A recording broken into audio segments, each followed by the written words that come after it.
start by thanking all of the curators, the organizers, all of the workers who have brought us here together, all of you for coming. But I wanted to recognize all the very hard work that's gone into this event. And it's a real privilege for me to share a platform with Rana, who's really such an incisive writer, with Avery, whose work I've admired for a very long time, and with Slavenka. Actually, the one thing I'll tell you about Slavenka is that 2 days before I left New York, one of my colleagues came to my office, and she handed me one of Slavenka's books, and she said, you absolutely have to get this autographed by Slavenka for me. And of course, stupidly, I forgot the book in New York, so now I have to find some alternative. Maybe I'll ask Slavenka to sign a napkin like Picasso or something. So let me start with what I wanted to discuss with you today. You see the slide up before you. It says, "Remember 9/11." It was the day that everything changed. We will never forget. All too often, these phrases are repeated or read unthinkingly, almost reflexively. But what precisely changed after the attacks of September 11th, 2001? That question is basic, maybe, but it's important all the same. Certainly, the US militarized response to the attacks with the invasion of Afghanistan may not have been the sole viable option, but it was also far from surprising. After all, the post-Cold War 1990s had begun with an unabashed display of overt US military interventionism during the Gulf War. The rest of that decade, too, bore marks of America's penchant for that mode of participation in world affairs. Think of Somalia, think of the Balkans. So what, if anything, is new about the post-9/11 moment? The answer matters because without an understanding of what exactly may have changed, we won't be able to properly size up the challenge and develop critiques and responses that will actually hit their mark. For me, the fiery deaths of thousands of New Yorkers on that day shocked and scarred me, as it did others who lived in the city on that day. But it also bespeaks the depths of their privilege that Americans are able to live so sheltered and apart from the indiscriminate political violence that marks the everyday lives of millions of other human beings worldwide, including violence meted out directly by the US government or with its support. So shaken were most Americans in their sense of invincibility, in their national optimism, and in their faith in American exceptionalism, that they became vulnerable to all manner of demagoguery. Privilege then was a factor, enabling a collective trauma so profound that it made plausible the notion of a constant, omnipresent, almost supernatural threat.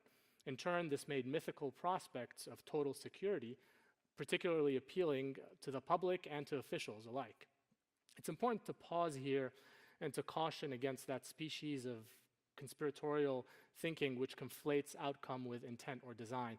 I'm thinking here of the so-called 9/11 truther movement that has spread within the United States and all over the world, claiming that the attacks were, quote, an inside job. The fact that state actors may be perfectly willing to take advantage of a situation by rolling out particular domestic or foreign policies does not necessarily mean that they endeavored to bring about that situation. Be that as it may, the distorting effect of formulating policy through this total security prism is nonetheless real, and it is pervasive. It can be seen in the warped functioning of already existing systems of power and in the creation of new systems, all in the name of national security, and that's what I'd like to start reviewing with you. So the warping of existing systems and processes was immediate. The chart that you see here reflects the immigration roundups, the roundups of immigrants from Muslim-majority countries immediately after 9/11 in New York and elsewhere. So the numbers, according to the jailer, according to the Attorney General of the Justice Department, Ashcroft at the time, the numbers were 1,200 who were detained in the 2 months that followed 9/11 in the United States. If you ask immigration advocates who have their own separate figures, those numbers go as high as 3,000. In addition to the 3,000 who were imprisoned on pretextual immigration violations, there were upwards of 8,000 men and women, mostly men, who were questioned, mostly men from Muslim-majority countries. In addition to that, there was something called NSEERS, the National Security Entry-Exit Registration System, which is, you've heard Donald Trump talk about a registry, a Muslim registry. Well, that was the registry that was implemented, that was actually implemented after 9/11, where citizens of Arab or Muslim majority countries, plus North Korea, had to register and submit to interviewing by law enforcement officials on a periodic basis. Kind of reminds me of something you'll see if you've ever visited one of the larger penitentiaries in the south of the United States, like Angola Penitentiary, for example, in New Orleans. They still have chain gangs over there where men are chained together and are working fields or doing work by the highways from time to time. But there's always a white man on the chain gang, right? Everyone else is mostly black. And North Korea here in this list kind of plays that role of that like balancer, that white man on the chain gang. So there were tens of thousands who were registered under this Muslim registry program. And in 1 year, nearly 14,000 were placed into deportation proceedings, none in connection with terrorism. So this was just selective exclusion based on religion and national origin. I'll share a personal story that in my view captures the climate that reigned in those detention facilities and in those jails in the immediate wake of 9/11. I was a law student when the attack happened. I was starting my second year of law school, and in the weeks that followed 9/11, I volunteered with the American Civil Liberties Union and the Center for Constitutional Rights, and I would accompany an attorney to go into some of these prisons to help them speak with the prisoners there, because I speak Arabic and many of the attorneys didn't. So on one visit like that in New Jersey, I went in one morning with an attorney. We spent the day interviewing prisoners because the government at the time, the US government, was not releasing their names to the public. So one thing we'd do is we'd go in, we'd meet with one prisoner, and we'd collect lists of names that we could then take outside to notify the families of these men who had been disappeared literally off the streets of cities like New York and elsewhere. So we went in, spent the day, and then on your way out of the prison, like in many prisons, you go through an antechamber of sorts. You go one by one. So you go into the antechamber, security people look you over, through plated glass, then they open the door, they let you out, and then they close that door, they open the rear door, the next person goes in. So the attorney who was with me goes through, and he's out, and then I come into the antechamber, and so they close the door behind me, but they don't open the door in front of me. I'm there for 5 minutes, 10 minutes, 15 minutes. And behind the glass on my left, I see the security guards frantically, looking around, they're flipping through books, they're looking at their screen, and through the door in front of me, I can't hear him, but I can see the attorney who I came in with, and he's agitated, he's furious, he's gesticulating, he's speaking loudly, but I can't hear what he's saying. But I guess what had happened, they ultimately let me out. It took about 25 to 30 minutes, but they ultimately let me out, and then sort of my suspicion was confirmed, which is they actually thought that the attorney came in with a suit and brought that suit to one of the prisoners, and that I was a prisoner that was being snuck out by the attorney. And so they wanted to verify in their books that I had actually come in, and they wanted to see their security footage to verify that I had come in with the attorney that morning and that I was not a prisoner who was escaping. So that was the climate that reigned at that time, and certainly the stories that we heard from the prisoners were horrifying. I mean, my anecdote is humorous, but that very day we had heard from a prisoner whose jaw had been shattered by other prisoners who wanted to do their patriotic duty by punishing the terrorists, and the guards obviously didn't do anything about it.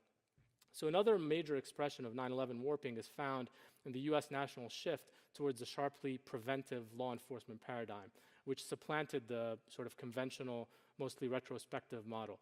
So in a quest for precursor conduct and predictive models, both the FBI and the NYPD, the New York City Police Department, for example, embraced a theory of radicalization that posited the existence of a conveyor belt relationship between increased religiosity on the one hand and violent action on the other.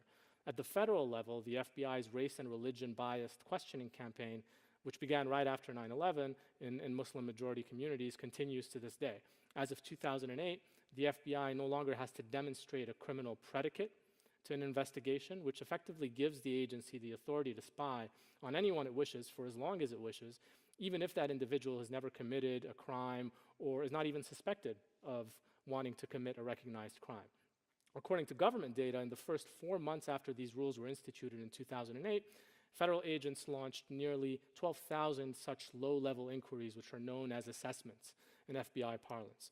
The result is a climate of fear and terror in the communities that are on the receiving end. The photo you see here is a team of our students at CUNY Law School at the CLEAR project that I run.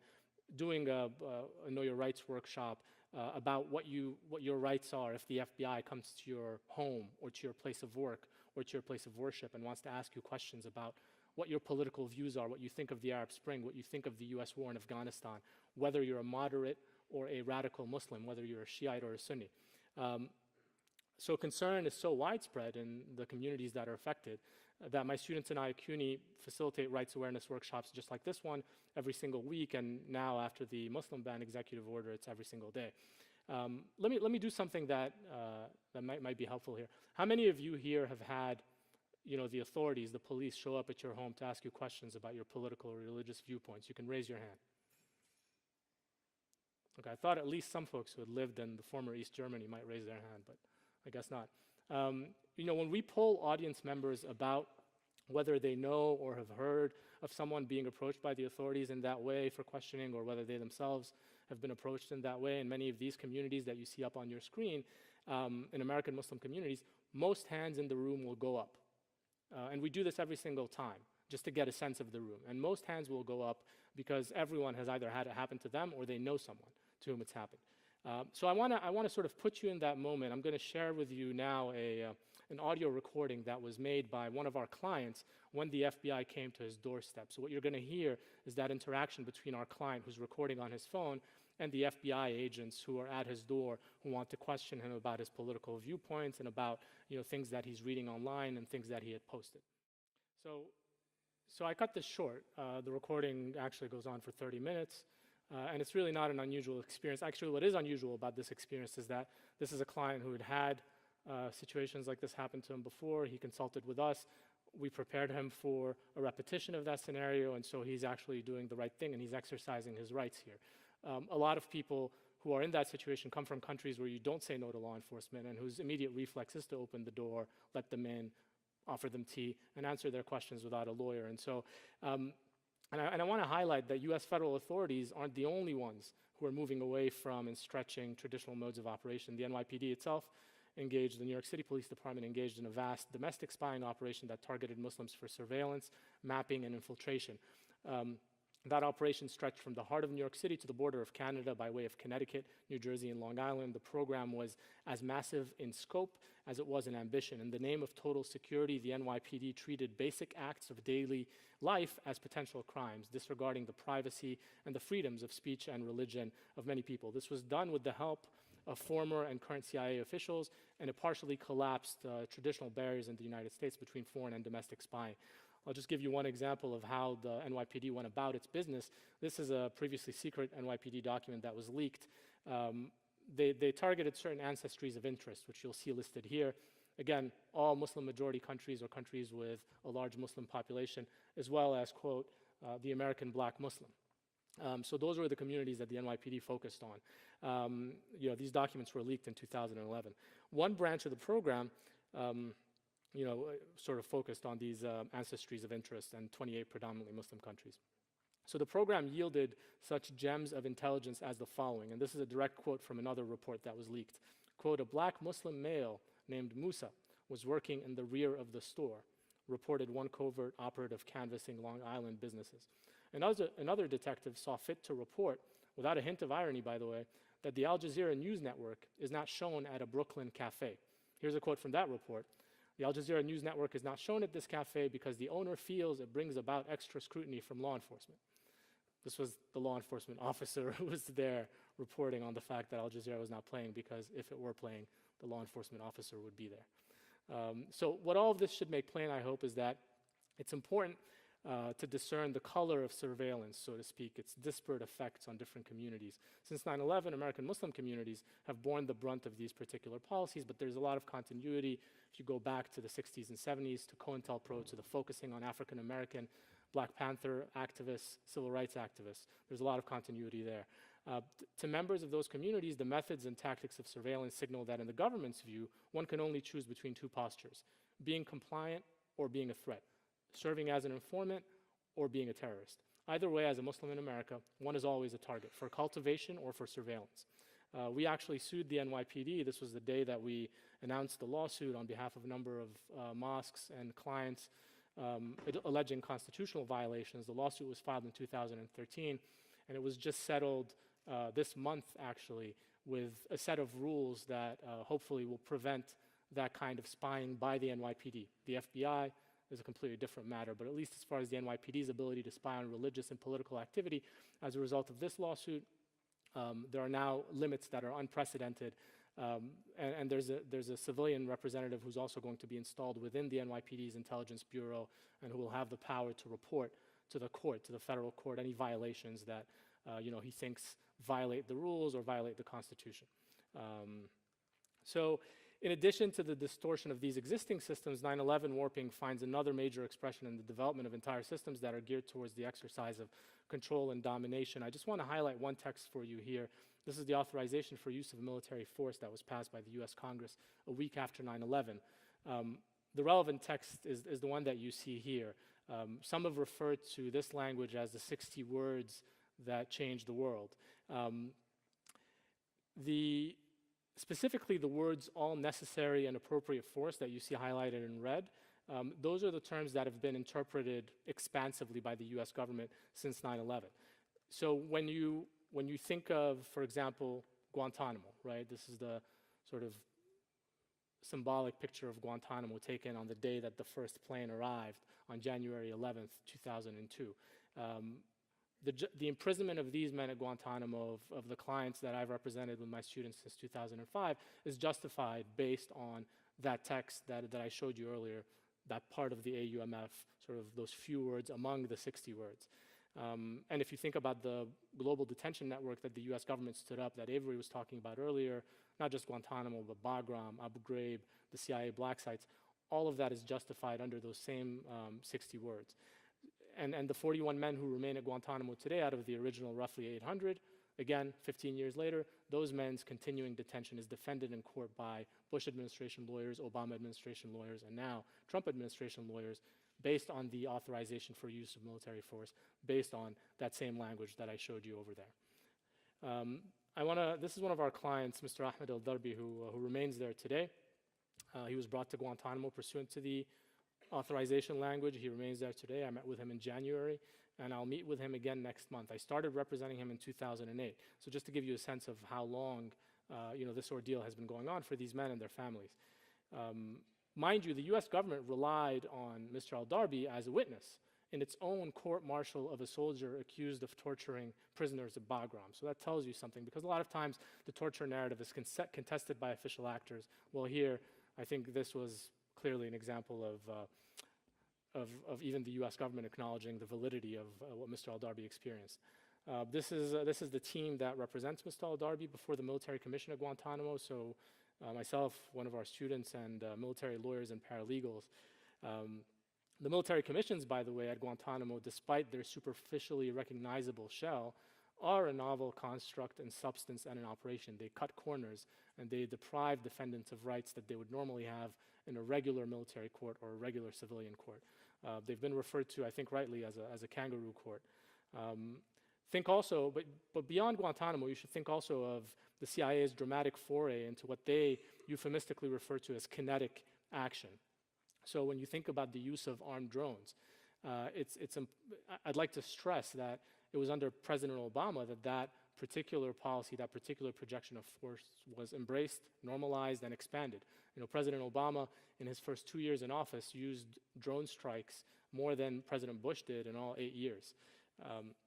At least as significant, in my opinion, an illustration of the generative and the transformative power of 9/11 warping is the US government's development of a global surveillance capability that is totalitarian in its scope and in its ambition. This is one of the Snowden documents that sort of highlights the NSA's, the National Security Agency's approach, where they say, collect it all, right? So this is, again, an illustration of the transformative power of this outlook that the government has taken on since 9/11. So let me try to wrap up. The human rights and civil liberties implications of what we've just reviewed are many. First, the combination of pervasive surveillance with opacity, the lack of transparency, is particularly damaging to the always precarious rule of law and to any ordered scheme of governance in an open society. The US government seeks total visibility into the lives and even the protected activities of its citizens and others, and at the same time, it veils its own surveillance action behind a curtain of opacity reinforced by rules of secrecy that it deploys in courts and in response to requests under freedom of information laws. The result is a great degree of government penetration of private conduct with very little public oversight or accountability.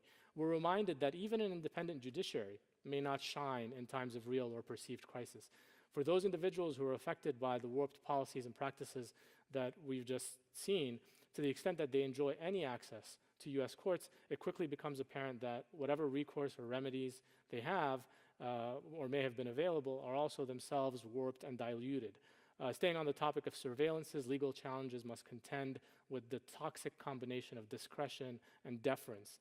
And so even those who might look to the courts for civil remedies stemming from what we plainly see in retrospect as knee-jerk discrimination, even for those people, victory is unlikely. If you think of the 9/11 detainees, the thousands that rounded up that we talked about earlier in the United States on pretextual immigration violation right after the attacks, when one of them, Javed Iqbal, a Pakistani national, argued that his imprisonment and his abuse were the result of impermissible official discrimination on grounds of race, religion, national origin, which is a seemingly straightforward claim, his case wound up before the US Supreme Court.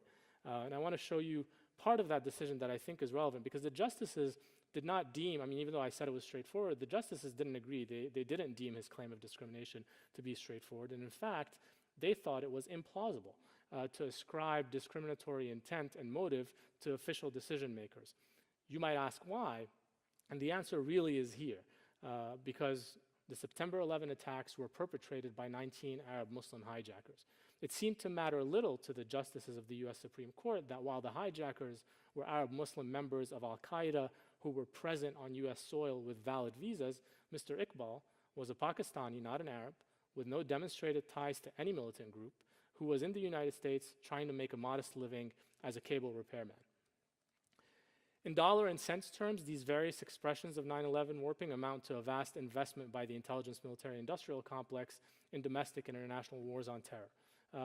That's illustrated, I think, by this site in Utah, which is the NSA's collection center, where all of your data that transits through collection points and all of my data is stored indefinitely, potentially. It's a sprawling infrastructure in the ideological as well as the physical sense. And it was built and depends on the Muslim terror threat. By keeping that specific threat narrative alive and looking for new ones, this immense system helps ensure its own survival. But the self-fulfilling prophecy only forms a part of this portrait.